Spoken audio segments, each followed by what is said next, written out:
에게 주어지는 보상이라는 제목으로 함께 말씀 나누기 원합니다. 요즘 우리 자녀들은 혼자 놀 수 있는 게임들이 많죠. 스마트폰만 해도 모든 또 영상 콘텐츠들이 많이 제공되어지고, 또 PC 게임을 한다든지 실내에서 또 혼자 할 수 있는 그런 놀이할 것들이 참 많습니다. 그런데 제가 어릴 적만 해도 우리 어르신들도 옛날 생각 나겠습니다만, 주로 어릴 때 혼자 놀 것들이 별로 없죠. 야외에서 실내 경기, 또 단체로 해야 되는 것들이 많습니다. 축구, 야구, 그렇죠. 혼자 할 수 없죠. 그리고 또 여러 가지 게임들 중에 사냥놀이도 있고, 저는 또 술래잡기 이런 것도 많이 했는데, 여자들은 보면 고무줄놀이나 이런 것들을 많이 했습니다. 그 중에 기억나는 게 이제 땅 따먹기라고 있습니다. 그거 보면서 우리나라는 어려서부터 이 부동산 투기 또 이런 것에 조기 교육을 하지 않았나 싶은 생각도 들기도 한데, 이 땅 따먹기 놀이가 어떤 거냐 하면, 공터에 손뼉만한 원을 그려놓고 이제 자기 땅을 구축하는 거죠. 그래서 각자 아이들이 그렇게 그려놓고 이제 세력을 확장하지 않습니까? 돌을 3번 튕겨가지고 원 안에 들어오면 이제 자기 땅이 되는 거죠. 그래서 또 이제 남의 또 땅도 좀 빼앗아 먹기도 하고 잘라 먹기도 하고, 그렇게 또 놀이를 합니다. 그 당시에는 특별한 그런 게임 놀이들이 없기 때문에 그거 가지고 또 종일 놀기도 합니다. 그러다가 어떤 날은 제가 열심히 해가지고 또 땅을 많이 차지해서 1등을 하게 됩니다. 그래서 친구들 땅 다 빼앗고, 제가 1등을 하는 날에는 전 세계에 있는 땅을 내가 다 소유하고 있는 것처럼 또 배가 부르고 어깨에 힘이 들어가고 얼마나 기쁜지 모릅니다. 그거 얼마 되지도 않는 거, 자기 땅도 아닌데 그거 가지고 친구들끼리 또 다투고 싸우기도 한 기억도 있습니다. 그렇게 놀다가도 우리가 저녁이 되면, 해가 질 무렵되면 이제 집에서 엄마가 부르죠. 애야, 밥 먹으러 와. 그러면 친구들 다 일어나서 손 털고 옷에 먼지 다 털고 집으로 기쁘게 돌아가지 않습니까? 아무리 세상 즐거움이 있어도 또 집에 가서 따뜻한 저녁 먹고 편히 쉬게 되는 것입니다. 요즘 우리가 살고 있는 세상은 어떻습니까? 바로 온통 땅 따먹기, 이 돈 따먹기에 모든 또 에너지를 쏟고 있는 세상 아닌가 싶은 느낌을 받고 있습니다. 지난주 말씀처럼 하나님이 내 영혼 부르시면 우리가 아무리 부지런하게 살고 아무리 많이 모았다 할지라도 결국은 손 다 털고 빈손으로 가야 되는 그런 인생 아닙니까? 그래서 하나라도 더 움켜쥐려고 아등바등하는 모습, 그것이 내 모습이고 세상 사람들의 모습이고 또 우리의 모습임을 기억하면서 그 삶이 얼마나 미련하고 어리석은지 깨닫는 지혜를 하나님께서 주시기를 원합니다. 오늘 본문에 보면 이 사람들에게 땀 흘릴 때 기대하는 것들이 있습니다. 모두에게 기대하는 그런 마음들이 있죠. 학생도 공부 열심히 하고 나면 또 보상을 바라죠. 대가를 기대하고, 우리 일하는 분도 마찬가지죠. 시간을 투자하면 그것에 대한 또 대가를 기대합니다. 물질을 투자하면 또 마음 쏟을 때 무언가 나에게 보상이 있겠지, 그런 기대감이 있습니다. 이것을 바로 보상 심리라고 하는 것이죠. 이 보상 심리가 사회에만 있는 것이 아니고 신앙생활에도 작동하고 있는 것이죠. 그래서 예수님 믿으려고 하는 사람들, 또 예수님 믿는 사람들 중에서도 이 동일한 보상 심리가 우리 신앙생활에 또 기재해 있는 것이죠. 그래서 우리가 전도하다 보면 이렇게 묻죠. 예수님이 믿으면 어떻게 되는데, 내가 예수님 열심히 믿으면 나에게 어떤 보상, 나한테 주는 대가가 무엇이냐고 이렇게 질문을 하기도 합니다. 그것은 모든 사람들의 질문이지만 특별히 오늘 본문에 보면 제자들의 질문이기도 했습니다. 제자들이 우리가 예수님 따르기 위하여 우리는 모든 것을 버렸습니다. 그렇다면 예수님, 우리에게 주어지는 보상 도대체 무엇을 주시겠습니까? 이렇게 질문하는 것에서부터 시작하는 것을 봅니다. 그래서 이 질문의 배경은 19장 중반부부터 들어가죠. 우리 부자 청년과의 만남이 16절부터 기록되어져 있었죠. 그래서 부자 청년이 예수님께 어떻게 하면 영생을 얻는지 질문을 했을 때 예수님은 바로 영혼을 이웃 사랑에 대한 말씀을 하면서 너 많은 재산 팔아서 이웃에게 나눠주라고 할 때에 부자는 근심하게 됩니다. 그래서 부자 청년은 재물 때문에 예수님 버리고 근신하며 떠나가게 되죠. 그것을 보는 예수님께서 이 제자들에게 기회를 잡으셔서 교훈의 말씀을 하셨죠. 부자가 천국에 들어가는 것이 낙타가 바늘 구멍에 들어가는 것보다 더 어렵다. 인간으로는 불가능하다라고 말씀하시면서 지난주에 바로 그러나 하나님으로서는 가능하다. 바로 하나님의 방법, 예수 그리스도를 통한 구원의 길은 가능함을 또 말씀을 하셨죠. 그래서 이렇게 예수님께서 말씀하실 때에 제자들이 상당히 놀라게 되고 이때 다시 제자들이 질문을 합니다. 그 중에 대표였던 베드로가 질문을 하게 되죠. 그래서 27절에 보면 이에 베드로가 대답하여 이르되 보소서 우리가 모든 것을 버리고 주를 따라싸운데 그런즉 우리가 무엇을 얻으리이까? 그 청년은 재물 때문에 결국은 예수님 버리고 떠나갔지만 우리는 어떻습니까? 우리는 다 버렸습니다라고 얘기하죠. 그리고 우리가 주님을 따르고 있지 않습니까? 그와 다르다는 거죠. 그래서 예수님 우리에게 어떤 보상이 있습니까? 라고 베드로가 대표로 질문을 하는 겁니다. 실제로 베드로가 예수님 따를 때에 어땠습니까? 예수님의 12제자 부르시는 장면을 기억하시는 분들은 그가 어부로 있을 때에 배와 그물을 버려두고 예수님을 따르게 되죠. 그리고 다른 제자들 요한과 야고보도 마찬가지였습니다. 그리고 오늘 마태복음을 기록하고 있는 세리마태도 그 당시에 돈 잘 벌고 잘 나가는 직업이 이 세리 아닙니까? 좀 인식은 안 좋았지만 이 세관직이죠. 바로 세리 공무원, 회계 공무원 아닙니까? 이 세관직을 내려놓고 예수님을 따랐던 것입니다. 그래서 예수님의 부름을 받았던 제자들을 보면 자신들의 생업인 그 당시나 지금이나 배값은 비싸죠. 배가 수억에서 수십억 하지 않습니까? 배를 버리고 그물을 버려두고 그리고 남들이 부러워하는 또 세무공무원 자리를 버려두고 예수님을 따랐던 것입니다. 자신의 가족 등 삶의 모든 터전과 또 모든 세상 욕구 버려두고 예수님을 따르고 있었던 것입니다. 그래서 저 부자 청년은 예수님을 버리고 또 떠났지만 우리는 바로 모든 것을 버리고 예수님을 지금 따르고 있습니다. 합당한 보상이 있습니까? 이런 질문을 지금 하고 있는 것입니다. 그래서 이 제자들이 한 이 질문을 보면 어떤 사람들은 이제 자신들의 희생에 대해서 보상을 요구하는 이 보상 심리가 작동했기 때문에 잘못된 신앙에 있어서 잘못된 보상 심리를 가지고 잘못된 생각을 가지고 있다라고 지적을 합니다.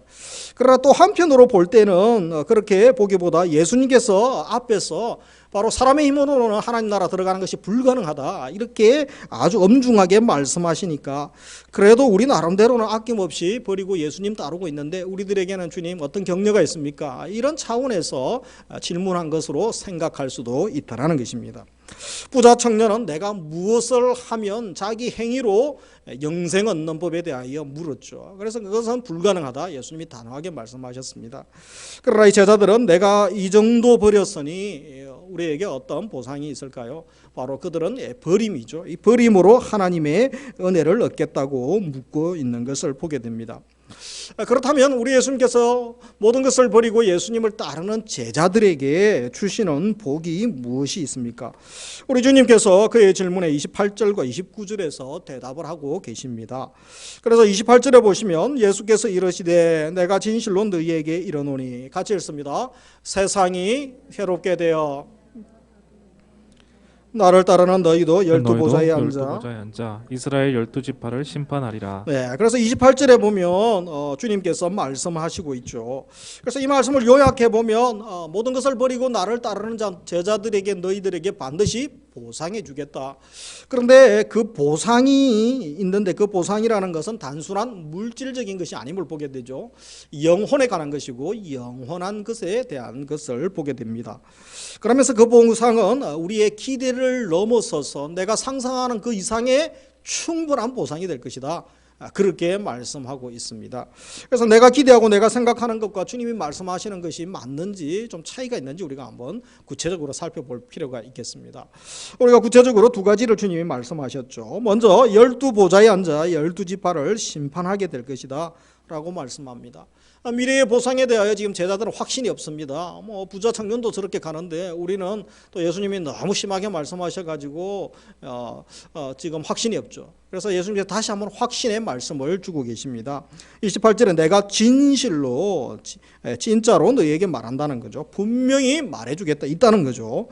그래서 세상이 새롭게 되어 이 새로운 세상이 왔을 때 하나님 나라가 시작되어라는 뜻이죠. 예수님 재림으로 세상 종말이 오고 새로운 세상이 시작되어질 때가 있습니다. 그 만물의 모든 것이 변하는 그때에 인자가 자기 영광의 보좌에 앉을 때에 그래서 예수님이 인자는 예수님이죠. 영광의 보좌에 앉으실 때, 이것은 바로 마지막 심판주로서 최후 심판을 시작하실 때에 그 마지막 때를 말하는 것이죠. 나를 따르는 너희도 12보좌에 앉아. 그래서 예수님이 이제 심판주로 취임하는 그때가 있습니다. 그때 12제자들도 심판과 영광의 자리에 앉아서 함께 보조 심판자로서, 예수님이 심판하실 때 함께 동석에서 이제 보조 심판자로서 너희들의 역할을 감당하게 될 것이다. 얼마나 감사합니까? 그래서 소위 말하면 뭐 대법원장, 뭐 우리 법원을 치면 그죠? 대법원장 옆에서 같이 이제 한다는 거죠. 그래서 이스라엘 12지파를 심판하리라. 예수님과 함께 12지파를 심판하게 될 것을 말씀합니다. 이 12지파는 문자 그대로 그냥 12지파, 이스라엘 12지파를 말하기도 하고, 좀 더 확장해서 보면 바로 12제자로 상징되는, 지금도 예수님을 믿고 따르는 온전히 헌신하는 이 제자들이, 그리고 이 12지파로 상징되는 새 이스라엘, 바로 교회죠. 그래서 교회를 감독하고 관리하는 이 일들을 하게 될 것이다 라고 우리가 또 해석할 수도 있는 것입니다. 어쨌든 분명한 사실은 무엇입니까? 모든 것을 버리고 예수님을 따르는 제자들에게 분명한 보상, 하나님의 확실한 보상이 있을 것이다 라는 말씀으로 요약할 수 있습니다. 그리고 그 보상은 단순히 이 땅의 것으로, 내가 기대하는 물질적인 것으로 충분히 보상해 준다는 말씀이 아니라는 거죠. 예수님께서 보좌에 앉아서 열방을 통치하시고 온 세상 만물을 이제 심판하실 그때가 있는 거죠. 그 의미의 자리, 대단한 사역 가운데 우리를 동참시켜 주시고 우리가 그 자리에 있도록 주님이 높여주시고 우리에게 영광을 주시겠다. 우리가 기대하지 않은 엄청난 영광과 또 존귀한 자리에 만왕의 왕과 함께 우리가 만왕의 왕 같은 제사장으로서 이 사역들을 감당하게 할 것을 말씀합니다. 계시록에 보면 구체적으로 언급되어 있는 것이죠.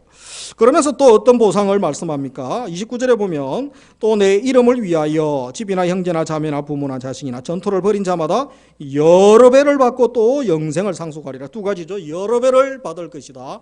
그리고 또 영생을 주시겠다. 영생을 상속하리라. 그래서 여기 보면 내 이름을 위하여 버린다. 마가복음에서는 내 이름 대신에 나와 복음을 위하여, 예수님과 복음을 위하여라고 이야기하고, 누가복음에서는 하나님 나라를 위하여 버린 자 그렇게 말씀하죠.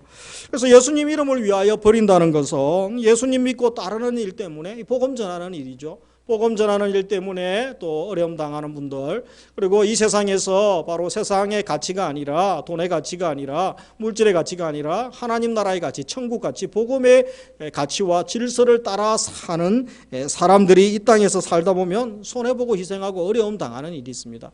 그 부분을 두고 이야기하는 거죠. 그래서 예수님의 이름을 위하여 그렇게 어려움 당하는 자들이 집이나 형제나 자매나 부모나 자식, 가족이죠. 그리고 전토는 소유물, 재물이죠. 전토를 버린 자마다 여러 배를 받고 말씀합니다. 주님이 기억하시고 반드시 보상해 주시고 또 여러 배를 보상해 주겠다. 그래서 이 여러 배에 대한 헬라어 원어를 살펴보면 이제 숫자로 100배라는 표현을 하고 있습니다. 꼭 문자적으로 100배를 보상해 주겠다라고 해석하기는 어려운 것은 뭐 부모 형제가 100배가 되면 큰일 나도, 자식이 100배가 되면, 그죠? 그래서 이렇게 문자적으로 보는 것보다는 이 100배 주겠다는 것은 차고 넘치도록 채워주겠다라는 말씀으로 우리가 볼 수가 있는 것입니다. 결국 물질적으로 100배 보상해 주겠다라는 뜻보다는 전혀 다른 차원에서 너희들이 여태까지 예수님 없이는 경험할 수 없었던, 주님 따르고 주님 안에서 이제 경험하는 바로 만족이죠. 평안, 기쁨, 자유, 감사, 그것을 모든 희생과 손해를 너희들이 보았던 것 채워주겠다. 그리고 그것을 경험하면 뭐 세상의 다른 것과는 차원이 다른, 경험할 수 없는 그런 것을 주시겠다라고 말씀합니다. 그래서 정리하면 우리가 받을 보상은 물질적인 것을 넘어서는 영적인 보상임을 알게 됩니다. 두 가지에 대한 말씀을 하셨죠. 예수님 따르는 일로 우리가 가족들에게 미움을 당하고 버림을 당할 수가 있습니다. 그러나 주님이 차고 넘치는 복을 주시죠. 어떤 가족을 주십니까? 영적인 가족을 주십니다. 예수님 안에서, 신앙 공동체 안에서 우리가 새로 만나게 되죠. 아무리 친척, 형제라고 할지라도 막 각자 외국에 멀리 떨어져 있으면 연락도 안 하면 남처럼 살지 않습니까? 그러나 신앙 공동체 안에서 우리가 자주 만나고 기도하고 서로 기도 제목 부탁하고, 어려우면 또 같이 병원도 가고 아이도 돌봐주고, 이런 참된 영적 가족, 천국 가족이 더 친밀하고 더 값진 가족들이 될 수 있는 것입니다. 그리고 주님을 위해서 모든 전토 재산을 포기하고 희생하였지만 우리가 이 땅에 그렇게 희생한 분들 참 아쉽고 좀 부족한 삶을 살 수가 있습니다. 그런데 그것은 비교가 되지 않을 정도의 엄청난 하나님의 풍요, 하늘 풍요를 주시고 감사와 기쁨으로 가득 찬 인생에 되게 하실 것이라는 것입니다. 그래서 실제로 이 땅에서 많은 사람들이 뭐 엄청난 부동산과 또 주식, 은행 잔고가 있는 사람, 또 특별히 그 아무리 큰 저택에 개인 수영장이 있고 또 영화관이 있고 골프장까지 갖고 있다 할지라도 이 한 사람이 누리면 얼마나 누리겠습니까? 만약에 이 세상에 최고의 갑부가 있는데 그 사람이 그 소유물로 인하여 누리는 기쁨, 그 행복이 얼마나 오래 가겠습니까? 오늘 주님께서 말씀하시는 것은 그런 자들과는 그런 것들과는 비교되지 않는 예수님을 따르는 자들에게 주시는 풍요, 즐거움, 기쁨, 감사, 자유, 참된 만족, 이것은 비교가 되지 않을 것이다. 이 말씀을 하고 있는 것입니다. 그러므로 우리 주님이 말씀하시는 이 100배의 복을 받는 것, 단순히 100배의 물질적인 복을 주시겠다 그런 것이 아니고 이것은 바로 영적인 복이죠. 영원한 것이고 우리 영혼과 관계된 보상을 해 주시겠다는 것입니다.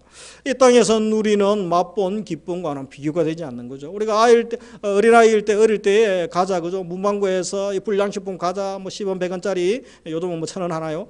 이제 그런 거 사 먹으면 참 맛있고 그렇잖아요. 근데 성인이 되어서 더 많은 뷔페 가서 맛있는 거 먹고 최고급 음식 먹어보면 옛날에 맛도 없는 거 그거 어떻게 이렇게 맛있게 먹었는가 이런 생각 가지죠. 천국의 삶이 그렇다는 것입니다. 주님이 주시는 삶이, 주님이 주시는 기쁨, 행복이 우리가 세상에서 맛없는 거 먹으면서도 맛있다고 착각하고 살았던 것과는 비교되지 않는 엄청난 기대 이상의 것을 주시겠다라고 말씀하고 있는 것입니다. 그러므로 성도가 이 세상에서 포기하고 희생한 대가로 받는 복은 100배의 물질의 복을 받는 것이다. 그렇게 이야기하거나 또 내세에서는 영적인 차원의 풍성한 복을 받는 것이다라고 함부로 우리가 말해서는 안 되는 것입니다. 만일 말씀을 이 땅에서 물질적인 복을 많이 받고 영적인 복도 받는 것이다 이렇게 이야기하면 이제 어려움이 생기게 되죠. 왜냐하면 사실 우리의 삶이나 또 신앙 역사 교회사 쪽으로 믿음의 선배들이 그런 삶을 산 사람들이 많지 않기 때문에 그렇죠. 그래서 잘못 해석하면 우리가 정죄할 수 있는 것입니다. 우리 믿음의 신앙의 선조들 희생하고 헌신하며 십자가 길을 갔죠. 다 버리는 삶을 살았는데 끝까지 이들은 물질의 복을 받지 못하고 평생 가난하게 배고프게 살았던 선배들이 얼마나 많습니까? 그들의 신앙이 잘못됐단 말입니까? 그렇지가 않죠. 그리고 100배의 물질의 보상을 지금 받지 못하고 살고 있는 우리 성도님들 얼마나 많습니까? 코로나 때 어려움 당하고 그리고 평균 또 국민 평균의 그런 어떤 재산의 부의 축적과 비교해서 미치지 못하는 사람들이 아무래도 절반은 넘겠죠.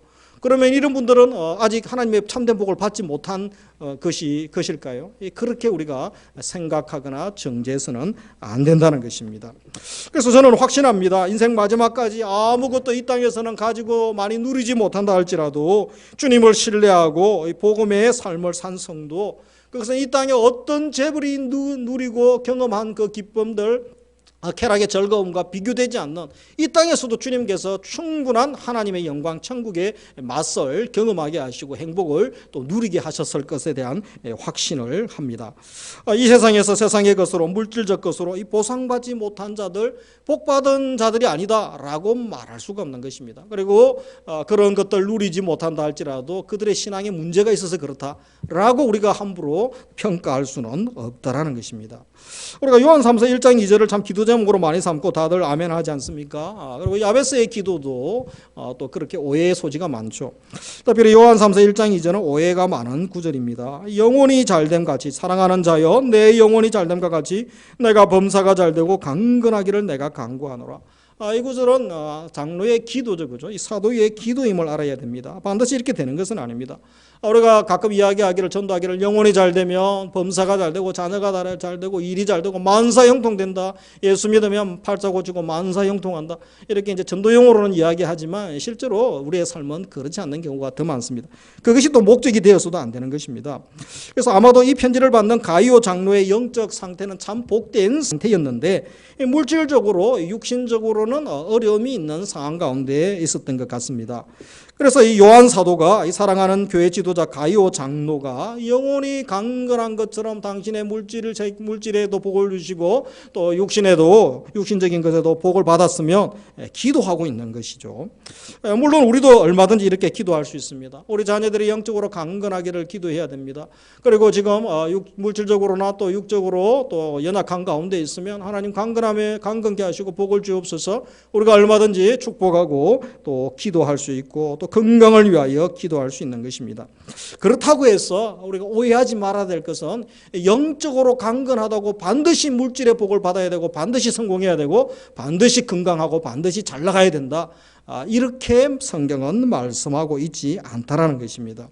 오히려 영적으로 강건함에도 불구하고 사도 바울은 그렇게 신유의 은사도 있고 은사도 많고 능력도 많았지 않습니까? 자기 몸 하나 고치지 못하죠.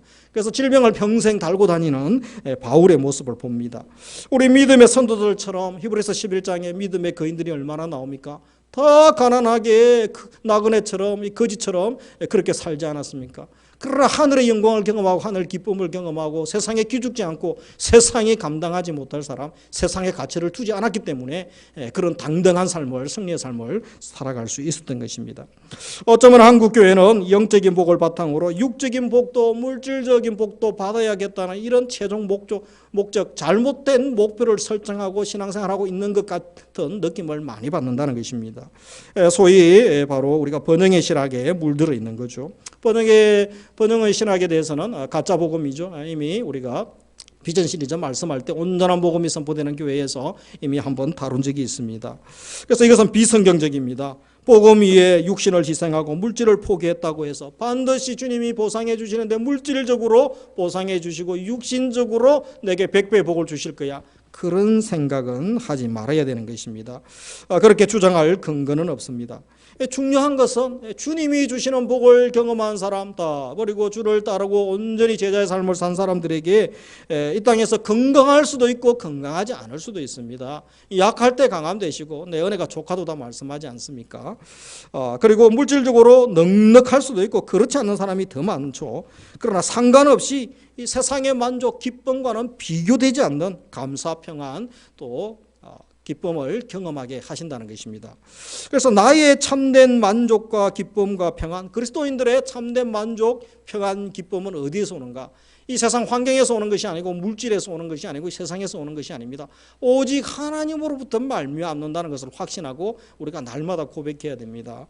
그래서 우리 고린도후서 3장 5절 중반절에 보면 우리의 만족은 같이 한번 읽습니다. 우리의 만족은 오직 하나님으로부터 나느니라. 아멘. 요즘 젊은이들과 최근에 대화한 적이 있습니다. 나도 좀 부자가 되고 졸부가 되었든지 뭐 어떻게 좀 벼락부자가 되어가지고 고생 안 하고 공부도 안 하고 일도 안 하고 그냥 편안하게 먹고만 좀 살았으면 좋겠다고. 이런 이상한 생각, 썩은 생각 가지고 있는 이 세상 사람들이 얼마나 많습니까? 자녀들만의 생각이고 젊은이들만의 생각이고 어른들만의 생각이겠습니까? 모두의 죄인들의 그런 잘못된 생각, 욕망 아니겠습니까? 그래서 이런 세상의 잘못된 생각들, 악한 생각들이 나를 점령하고 나를 유혹할 때 우리가 선포해야 됩니다. 오늘 고린도후서 3장 5절처럼 나의 만족은 오직 하나님밖에 없습니다. 나에게 참 만족, 평안 주시는 분은 하나님이십니다. 우리 가정에 참된, 우리 자녀들에게 참된 만족과 행복과 기쁨 주시는 그 분은 주님밖에 없습니다. 이 고백을 하고 선포하면서 승리의 삶을 살아야 됩니다. 생각에서부터 승리해야 되고 감정에서부터 승리해야 됩니다.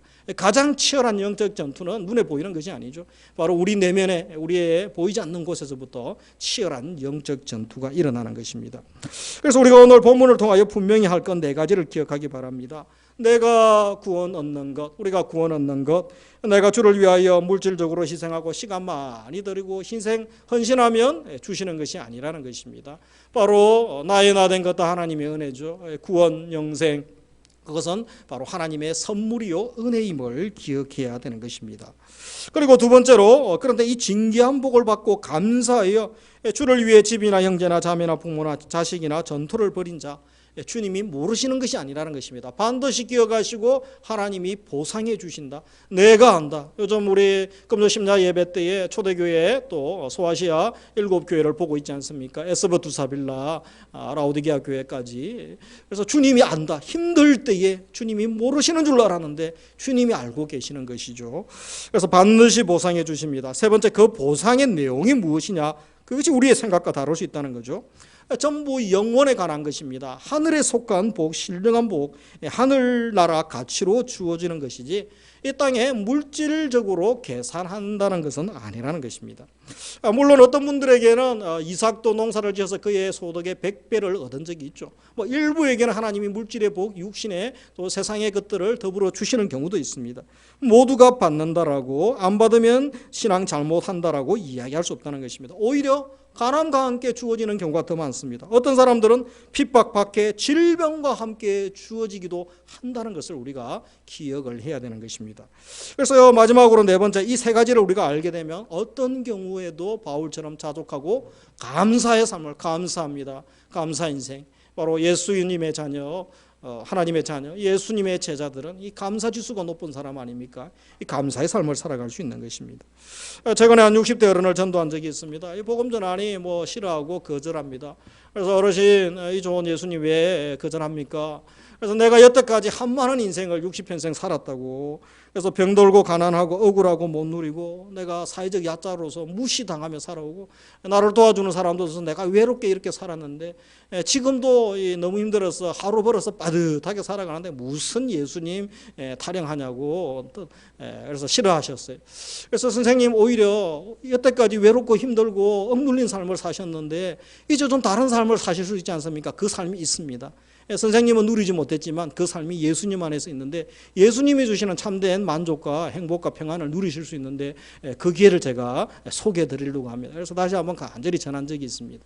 많은 사람들이 모릅니다. 자기가 경험하고 자기가 맛본 그 음식, 누리고 있는 것, 알고 있는 그것이 전부인 것처럼 그것을 또 인생의 목적으로 삼고 살아가는 어리석은 자들이 얼마나 많습니까? 그렇지 않습니다. 예수님 안에서 차원이 다른 삶이 있습니다. 이 세상 것과는 비교가 되지 않는 엄청난 것이 있는 것입니다. 그래서 오늘 2부 예배 드리시는, 우리 또 영상으로 예배 드리시는 우리 모든 성도님들께서는 예수님께서 주시는, 예수 안에서만 주시는 차원이 다른 행복과 만족과 기쁨, 평안, 자유함을 경험하시기를 주님의 이름으로 축복합니다. 말씀을 맺습니다. 이 100배의 복을 받은 자의 삶, 어떤 삶을 우리가 살아야 되겠습니까? 참된 제자의 삶을 살고 십자가의 길을 가는 자들, 이 삶을 우리가 살게 되는 것이죠. 그래서 우리는 세상 사람들이 목매어 추구하는 것을 우습게 여깁니다. 세상의 가치를 우습게 여기고 오히려 저들이 우습게 여기고 그렇게 대단해하지 않는 것들을 우리가 더 귀하게 여기죠. 우리는 천국 가치로 사는 자들이기 때문에 그렇습니다. 모두가 다 돈 하는데 우리는 부를 추구하는 것이 아니라 나누고 섬김을 기뻐합니다. 모두가 더 높이 올라가려고 할 때 우리는 더 아래로 내려가 섬기고 낮아지려고 합니다. 모두가 나 좀 알아주세요, 자기를 피하라는 시대에 우리는 다른 사람을 기억해주고 다른 사람을 배려하고 칭찬하려고 합니다. 모두가 다 어른이 되고 노숙해지려고 할 때 우리는 순수함을 추구하고 어린아이가 되려고 애씁니다. 모두가 다 옳다 또 그름을 따져서 자기가 틀리지 않았다고 주장할 때에 정작 상대방의 실수와 잘못을 알면서도 이 허물을 덮어주는 삶, 주님의 제자는 살아가는 것입니다. 모두가 다 죄를 지적하는 실력, 또 옳음을 증명해내는 실력, 돈, 권력, 명예를 얻어 남을 제압하는 것이 실력이라고, 그 실력, 힘을 키워야 된다라고 이야기할 때 주님의 제자는 형제의 잘못을 용서해 주는 것이 실력이고 사랑하는 것이 실력이라고, 기다려주고 덮어주는 것이 실력이라고 고백하며 그렇게 사는 것입니다. 바로 이렇게 사는 사람이 영생을 얻은 자들, 하나님의 은혜를 받은 자들의 모습인 것입니다. 우리가 한 주간 어떻게 살아야 되겠습니까? 우리도 이런 삶을 살아갈 수 있기를 주님의 이름으로 축복합니다. 영생을 상속받은 자로 100배의 복을 받은 삶은, 이 영적인 복을 받은 삶은 또 삶이 달라져야 되는 것입니다. 한 주간 또 3월 얼마 남지 않은 시간도 우리가 참된 주님의 제자의 삶을 주님이 칭찬하시고 또 주님과 함께 영원한 보상, 참된 보상, 정말 가치 있는 그 보상의 날을 기대하면서 믿음으로 한순간 한순간 어렵고 지금 유혹이 많은 시대 가운데 살고 있습니다. 포기하지 마시고 낭망하지 마시고 계속 믿음의 길을 가십시오. 주님이 마지막 심판, 악인은 심판하시고 믿음의 길을 그 갔던 자들, 제자들은 격려하시고 위로하시고 승리의 날이 되고 축복의 날이 되게 하시는 줄 믿습니다. 그 놀라운 복을 받아 누리시는 우리 성도님들, 우리 자녀들 다 되시기를 주님의 이름으로 축복합니다. 이 시간 우리 말씀 생각하면서 함께 찬양 드리겠습니다. 나의 만족과 유익을 위해.